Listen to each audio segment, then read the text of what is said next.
BJP तो इधर से गया, कर्नाटक में ये बार नहीं आएगा।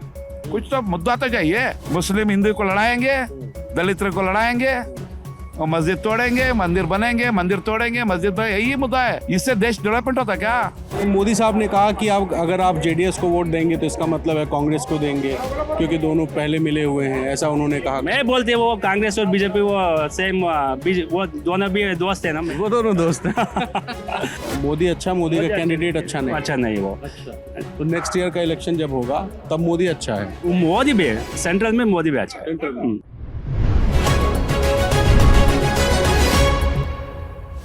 1990 का दशक था जब देश में देवगौड़ा प्रधानमंत्री बने। वो दौर था जब गठबंधन की सरकारें थी और उस गठबंधन की सरकार में दक्षिण भारत से निकला एक नेता जब देश का प्रधानमंत्री बना तो दक्षिण भारत के लोगों को भी ऐसा लगा कि कोई हिंदी ना बोलने वाला व्यक्ति भी प्रधानमंत्री बन सकता है। और ऐसे में देवगौड़ा न सिर्फ राष्ट्रीय नेता बने बल्कि अपने इलाके के लिए एक तरह से भगवान बन गए। ऐसे में जो मैसूर रीजन का हसन और आसपास का इलाका है उसको आज भी गौड़ा परिवार का गढ़ कहा जाता है, जहां पर जेडीएस एक मजबूत स्थिति में होती है। और इस बार चुनाव में लोगों का मूड और मिजाज क्या है ये समझने के लिए हम जेडीएस के गढ़ यानी देवगौड़ा के गढ़ हासन पहुंचे हैं। ये हासन वही जिला है जहां पर देवगौड़ा का परिवार और देवगौड़ा खुद रहते हैं और यहाँ पर उनका पूरा परिवार राजनीति में सक्रिय है। उनके बड़े बेटे रेवन्ना वो राजनीति में हैं, उनकी पत्नी राजनीति में है, पूर्व मुख्यमंत्री कुमारस्वामी राजनीति में है, उनकी पत्नी भी राजनीति में और बेटे भी। रेवन्ना यहाँ जो उज्जवल रेवन्ना हैं देवगौड़ा के बड़े बेटे, वो यहाँ से सांसद हैं और इस बार परिवार के तमाम लोग चुनाव भी लड़ रहे हैं। ऐसे में हासन जिले में लोगों के चुनावी मुद्दे क्या हैं और क्या जेडीएस अपने इस गढ़ को इस चुनाव में बचा पाएगा, ये समझने के लिए हासन के एक इलाके में हम पहुंचे जहाँ कुछ लोग बैठे हैं। इनसे बात करते हैं और समझते हैं कि इस बार हासन का चुनावी मुद्दा क्या रहने वाला है। अन्ना, क्या नाम है आपका? हमारा नाम बाबू है। हाँ, इस बार का इलेक्शन कैसा दिखाई दे रहा है आपको? हमको इस बार का इलेक्शन हासन में जेडीएस जीतेगा, देवेगौड़ा का पार्टी जीतेगा, बिल्कुल जीतेगा। उसकी वजह क्या लगती है आपको? उसकी वजह वो हॉस्पिटल बना है, बहुत बड़ा हॉस्पिटल बना है। एशिया के अंदर ऐसा हॉस्पिटल नहीं बना। बाद बस स्टैंड बना है, बाद लोगों के तुम्हारा कॉलेज बना है, डेंटल कॉलेज बना है, बाद लोगों के लिए हेल्प अच्छा है। देश हासन के अंदर बहुत कुछ काम किया है देवेगौड़ा ने, इसलिए हम देवेगौड़ा को जिताएंगे, जरूर जिताएंगे। ये सब कब बना? मतलब 90s में जब वो पीएम थे या अब बना? हाँ नहीं है, वो या मुख्यमंत्री थे तभी बहुत काम चला, बाद पीएम के बाद भी काम चला, बाद उनके बेटे मुख्यमंत्री हुआ तभी काम चला है। बहुत काम चला है देश के लिए और हम हासन के लिए, हमारे जिले के लिए बहुत काम किया है देवेगौड़ा ने। इसलिए हम उनका आस है वो आखिरी इलेक्शन जीते। उनका आखिरी इलेक्शन होगा, वो बीमार हैं, वो एज भी होकर है, इसलिए हम देवेगौड़ा के लिए हम बहुत काम करेंगे, देवेगौड़ा के लिए हम जिताएंगे। तो ये सेंटिमेंट्स भी होते हैं क्या कि नेता बहुत बुजुर्ग हैं, बहुत बीमार हैं, शायद उनका आखिरी इलेक्शन हो, तो ये सेंटिमेंट्स भी है क्या इलाके में? सेंटिमेंट बोले तो वो हमारे हम लोगों को ऐसा ही चाहा है, बुला के घर के आकर बात किया है हमारे लोगों को भी। वो कोई लोग बीमार पड़ा उसको बहुत हेल्प किया है, इसलिए हम उसके पर वो उम्र का भी हेल्प सोचता है और काम जो देश हासन डेवलपमेंट के लिए किया है हम वो भी सोचेगा, वो भी काम उसका भी सोच के हम उनको जिताएंगे। अच्छा, यहाँ पॉलिटिकल मुद्दे क्या हैं? क्या बात से? जैसे पॉलिटिकल इश्यूज क्या हैं? डेवलपमेंट हुआ? पॉलिटिकल इशू क्या है बोले तो वो देवेगौड़ा के लिए थोड़ा अपोजिट बात करने वाला है, वो बीजेपी का लोग है। बाद वो आम आदमी इधर बहुत चिल्लर पल्लर आदमी है, वो कुछ नहीं काम करेगा, वो इधर जीतेगा ही देवेगौड़ा ही। मोदी साहब भी बहुत कर्नाटक का दौरा कर रहे हैं लगातार। मोदी के लिए मोदी कुछ नहीं किया, वो प्रीतम गौड़ा तो थोड़ा काम तो किया है हासन में। मोदी आज तक के लिए हासन के वास्ते कुछ नहीं किया। वो हमारा स्टेट का ही, कर्नाटक स्टेट का 36,000 करोड़ पैसा हम टैक्स बनता है कर्नाटक वाला, देश को उधर सेंट्रल गवर्नमेंट वाला लेता है। हमारे कर्नाटक के लिए कुछ नहीं करता, वो रैयत के लिए तो बिल्कुल से बिल्कुल 0 प्लस पे है मोदी साहब। कुछ नहीं करेंगे तो मोदी हमारे रैयत के लिए और गरीब लोग के लिए। अच्छा, राहुल जी भी वो सिर्फ अंदानी उधर इधर के लोग को काम करेंगे वो। हाँ, हमारे गरीब लोगों को और देश के अंदर मैं क्या बोलता है, एक प्रधानमंत्री, देश का प्रधानमंत्री सबको एकजुट होना चाहिए, ये पूरा जात एक होना चाहिए। प्रधानमंत्री का बोल यही रहना चाहिए, ये सबके लिए और देश के लिए, देश के शक्ति के लिए सबसे बड़ा मुद्दा बनता है। अच्छा, यहाँ कास्ट के बेसिस पे वोटिंग होती है क्या कि वो कलिंगा है तो जेडीएस को दे देगा, लिंगायत है तो बीजेपी को देगा, ये सोच के भी लोग वोट ऐसा हासन का लोग ऐसा नहीं है। नहीं। हासन का लोग इंसानियत को वैल्यू करता है और काम के लिए वैल्यू करता है। जो काम करेगा उसको वोट दिएगा। तो देवगौड़ा साहब का परिवार काम करता है। काम करता है, आके पूछता है, कुछ क्या भी हो काम पूछता है आके वो। तो उनके तो बहुत डिस्प्यूट भी हैं, उनकी पत्नी टिकट मांग रही थी यहाँ हासन से, उनको टिकट नहीं मिला, दोनों भाइयों में कहते हैं स्प्लिट जैसा हो गया है, परिवार में बहुत डिस्प्यूट है, इस तरह का कुछ मैसेज आप लोगों को है? वो लोग कैसा ही बोलते हैं, अच्छा भी करो बोलते हैं। ऐसा महात्मा गांधी को ही बोला झूठ के ऊपर, ऐसा सबको बोलता है झूठ। लोग क्या मैसेज पर नहीं जाने का, वो परिवार लोग हैं, परिवार से वो राजकीय के परिवार से निकले हैं, उनको राजकीय ही मकसद है, राजकीय से करेंगे। वो ऐसा घर वाले फैमिली वाले नहीं आना बोले तो वो क्या करेंगे वो। अच्छा, मैं अभी कुछ लोगों से मिल रहा था, उनको थोड़ी थोड़ी हिंदी आती थी, तो उन्होंने कहा कि देवगौड़ा हमारे गर्व हैं, वो यहाँ से निकल के प्राइम मिनिस्टर बने, इसलिए हम जो उनको बहुत मानते हैं और जब तक वो रहेंगे तब तक हम जेडीएस को सपोर्ट करेंगे, इस तरह की फीलिंग रहती है? वो देवेगौड़ा का शुरुआत जो था राजकीय की एंट्री के साथ, वो पहले से ही रैयत के लिए और कर्नाटक के रैयत के लिए बहुत कुछ काम किया है रैयत के लिए। वो बहुत रैयत के वास्ते हो, कावेरी नदी का वास्ता हो, और रैयत का बीज का कुछ आलू का बीज हो, वो गोबरे का हो, उसके लिए सब होराट किया है उन्हें। उसलिए हम उनके ऊपर बहुत गर्व से हम बोल गए देवेगौड़ा हमारा जिले का लोग है। इसलिए यहाँ के लोग उनको जिताए थे। काम भी करता है, वो रैयत के लिए काम करता है, देश के लिए काम कराया है, रैयत के लिए, स्टेट के लिए तो बहुत कुछ काम किया है। अच्छा, राहुल जी को इस बार बड़ी उम्मीद है कि कांग्रेस एक ऐसा चुनाव लड़ रही है कर्नाटक में जहां वो मान रहे हैं कि अगर इस बार जीतते हैं तो मान लेंगे कि भारत जोड़ो यात्रा का जो रिजल्ट है वो पॉजिटिव आया, उसका कुछ इम्पैक्ट होगा क्या? हाँ, वो हुकूमत 90% कांग्रेस का आएगा कर्नाटक में। वो और ये इधर का क्या है, इधर कांग्रेस का पार्टी का ठीक से लोग नहीं रहा है, इसलिए हम दड़ा को वोट देगा देवेगौड़ा के लिए। और देवेगौड़ा हमारा तो मेन पार्टी है। हम तो आप ये भी कह रहे हैं कि जेडीएस ही यहाँ से जीतेगा, और ये भी कह रहे हैं कि कोई सरकार कांग्रेस की बनेगी। कांग्रेस कर्नाटक में बनेगी, इधर हासन में जेडीएस जीतेगा आज। तो मोदी साहब ने कल कहा कि अगर आप जेडीएस को वोट देते तो इसका मतलब आप कांग्रेस को वोट दे रहे हैं, क्योंकि दोनों मिले हुए हैं। ऐसा का है, इधर भी नहीं उधर भी नहीं, बीच में इधर जीत लेगा, बीजेपी जीत लेगा। हाँ, इधर वोट बट जाएगा, वो बीच में जीत लेगा, इसलिए वो बात कर रहे हैं वो। अच्छा, तो मतलब वो समझा रहे हैं लोगों को कि दोनों का वोट एक हो जाएगा, इसलिए बीजेपी को वोट। हाँ, दोनों का वोट नहीं, वो दोनों में बट जाएगा वोट। वो कांग्रेस को थोड़ा बढ़ जाएगा, जेडीएस को थोड़ा बढ़ जाएगा, बीच में हमारा एक साइड होगा, वो हम जीत देंगे। ये मकसद है उनका। 2018 में ऐसा नहीं है। अब 2018 के इलेक्शन में भी पीएम साहब ने भी वो कहा और आपने भी देखा कि किसी को मैंडेट नहीं मिला। बीजेपी सबसे बड़ी पार्टी थी, लेकिन कांग्रेस और जेडीएस मिल गई, और सबसे कम जिसकी सीट थी जेडीएस की, उसका सीएम बन गया कुमारस्वामी। तो ये तो पोस्टपोल अलायंस तो अभी भी हो सकता है ना? अभी भी हो सकता है। जेडीएस आया तो हम कर्नाटक को लोग को कुछ नहीं, धोखा नहीं होता, अच्छा ही है। हाँ, कांग्रेस आया तो भी अच्छा है, जेडीएस आया तो बचा है, धोखा तो नहीं होगा। बीजेपी तो कर रहा है ना, तुम देखते हो ना, गैस तो 1200 रुपया कर दिया, गरीब के लिए रोजगार नहीं है, देख रहे हैं ना लोग तो अब कैसा बेकार बैठे हैं। आप धंधा तो नहीं है, रोज को 100 रुपया कमाओ, जिंदगी करो, 500 कमाओ, गैस को भरो, 1000 कमाओ, गैस को भरो, करंट को भरो। कुछ तो मोदी साहब तो कहते हैं कि हम तो बहुत लोगों के लिए कर रहे हैं। क्या कुछ नहीं करेंगे, वो इलेक्शन के टाइम पे बोलेंगे, घोषणा करेंगे, तुमको ऐसा करेंगे वैसा करेंगे। ये काम भी नहीं किया, वो जितना भी हमको इलेक्शन के आगे बोलते हैं, ये काम भी और सही नहीं किया। ये काम भी हम गरीब लोगों के लिए मदद नहीं किया, रैयत के लिए नहीं किया। रैयत लोग बहुत खराब हालत पे आ गया है, देश के रैयत। येडियुरप्पा और बसवराज बोम्मई, ये भी दोनों लोग सीएम यहाँ पे रहे बीजेपी से। इन लोगों ने क्या अच्छा काम किया कि नहीं किया? वो अच्छा काम करने के लिए वो मेन ब्रेक उधर मोदी के पास रहता है। वो येडियुरप्पा को अच्छा काम करने के लिए छोड़ेगा किधर? वो जो बोलेगा वो सुनेंगे, वही पार्टी के हैं। तो मतलब यहाँ की सरकार दिल्ली चलाता है, ऐसा ही समझेगा, लोग समझ गए ऐसा ही। क्यों? वो जैसा बोलेगा ऐसा ही करेगा इधर, इसलिए ऐसा ही चलेगा।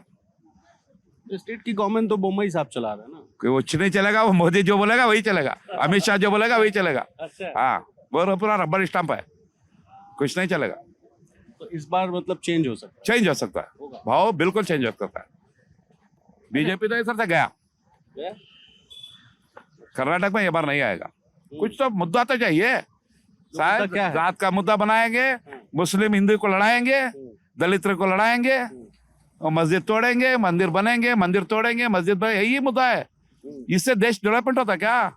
देश डेवलपमेंट होता है रोजगार किसी से, रैयत डेवलपमेंट होता है तब देश डेवलपमेंट होता है। रैयत उधर साइड में चला गया, देश भी साइड में चला जाता, देश का डेवलपमेंट नहीं होता। मंदिर बनेगा तो उसको लगता है कि राम मंदिर का जो यहाँ मैंने देखा अभी बगल में आपके एक राम मंदिर बना रहे हैं अयोध्या के जैसा, तो इस तरह का मंदिर बनने से क्या हिंदू सेंटिमेंट उभरता है? इधर हमारा देश का लोग ऐसा है, जो भी देव हो, मस्जिद हो, मंदिर हो, दोनों को भी हम एक ही प्लेटफॉर्म पे देखते हैं, एक ही प्लेटफॉर्म से हम उनको इज्जत करते हैं। इधर हम भेदभाव नहीं है, भेदभाव ये बीजेपी आने से भेदभाव पड़ गया। अब देखो ये हिंदू लोग हैं, मुस्लिम्स है, क्या हम क्या भेदभाव है क्या? हम ऐसा ही बोनी बोलते हैं, वो हमको साला बोलता है, हम उसके घर में जा खाते हैं, ये हमारे घर में खाते हैं। हम भेदभाव हिंदू नहीं, मुस्लिम जैसा कोई डिवीजन नहीं। डिविजन नहीं है, डिवीजन डालने वाला ही है राजकीय वाला लोग है, सियासत वाला लोग है। तो आपको लगता है कि हिंदू मुस्लिम का जो डिवीजन है वो पॉलिटिकल पार्टीज की वजह से होता है, लोगों में ऐसे सेंटिमेंट? ऐसा नहीं था, बिल्कुल से बिल्कुल वो राजकीय ये चाल है, ये ऐसा ही करके वो लोग को उभा के वो वोट लेके वैसा करके ऐसा अब तक भी करा है। इसके बाद ऐसा नहीं चलेगा, लोग समझ गए हैं इनके चाल, ये चाल समझ के लोग चेंज होंगे। तो इन्होंने कहा कि यहाँ पर हिंदू मुस्लिम की जो फीलिंग है वो राजनीतिक दलों ने डाली है, न कि लोगों में ऐसी भावना है।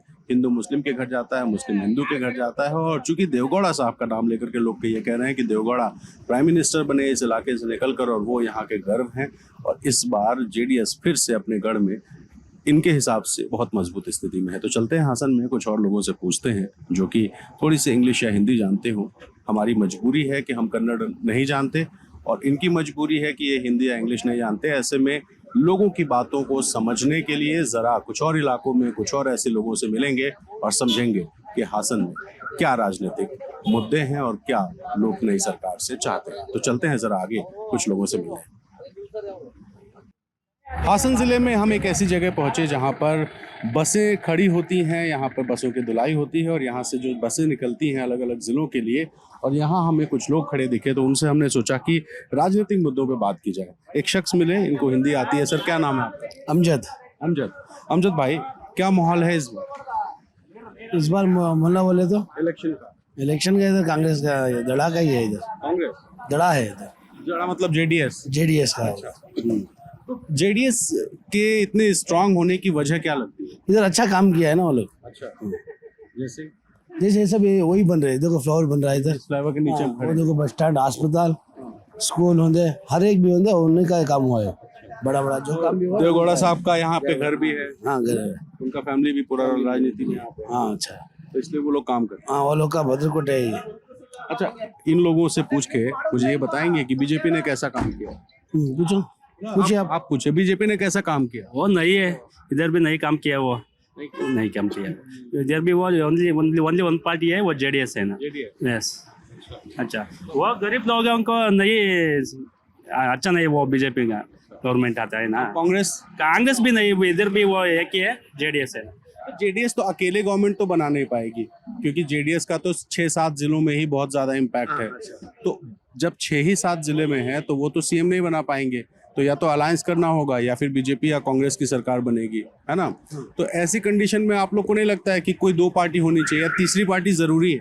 तीसरी पार्टी को बनाने के तो इधर चलता ही हमारा भद्रकोट दड़ा का ही है। वो इस बार वो जेडीएस में अकेले गवर्नमेंट बनाता है, वो अकेले वो मतलब पूरा कर्नाटका में जीतेंगे? कर्नाटक में बनाता है वो पे है, ऐसा उम्मीद है डेफिनेटली।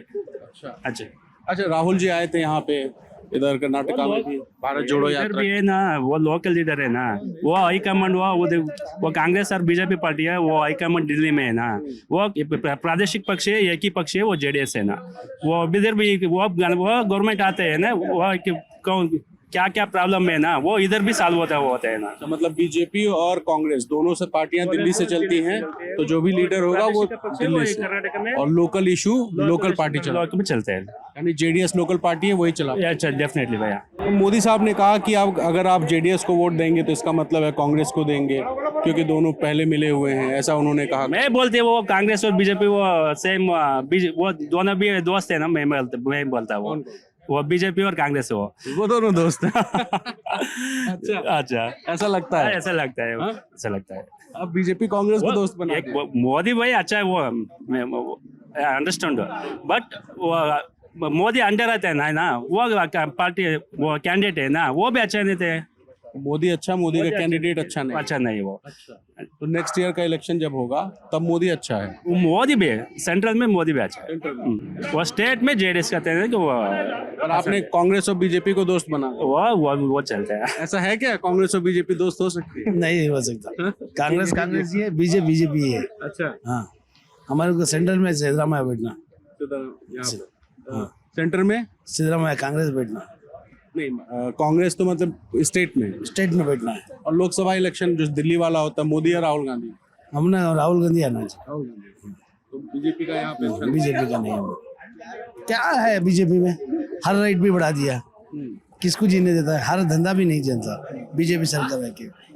कांग्रेस आएगा तो महंगाई अच्छा मुद्दा है। बहुत महंगाई है। महंगाई इशू है यहाँ पे। हाँ इधर भी है। अच्छा, और कोविड में हेल्प मिला था गवर्नमेंट? ये नहीं हेल्प किया वो हमारे लोकल पार्टी है ना वो बहुत हेल्प किया। अच्छा, और क्या क्या मुद्दे हैं यहाँ पे? क्या मतलब? इशू इलेक्शन इशू, ये इलेक्शन इशू का वही इसका ही है, डेवलपमेंट डेवलपमेंट। और महंगाई। महंगाई तो बहुत है।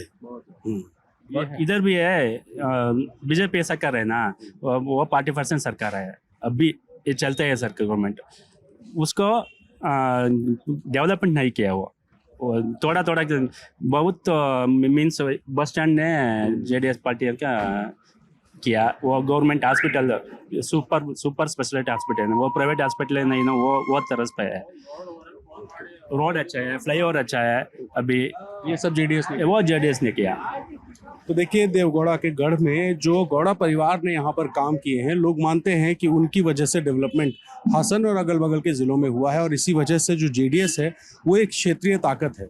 और पिछले चुनाव में भी 2018 में जब मैंडेट किसी को नहीं मिला बीजेपी सबसे बड़ी पार्टी बनी तब जेडीएस और कांग्रेस ने मिलकर सरकार बनाई और जेडीएस जिसको कम सीटें मिली थी कांग्रेस से वहां से कुमारस्वामी सीएम बन गए लेकिन पॉलिटिकल उथल पुथल हुई और फिर से जेडीएस कांग्रेस की सरकार हटी बीजेपी ने सरकार बनाई।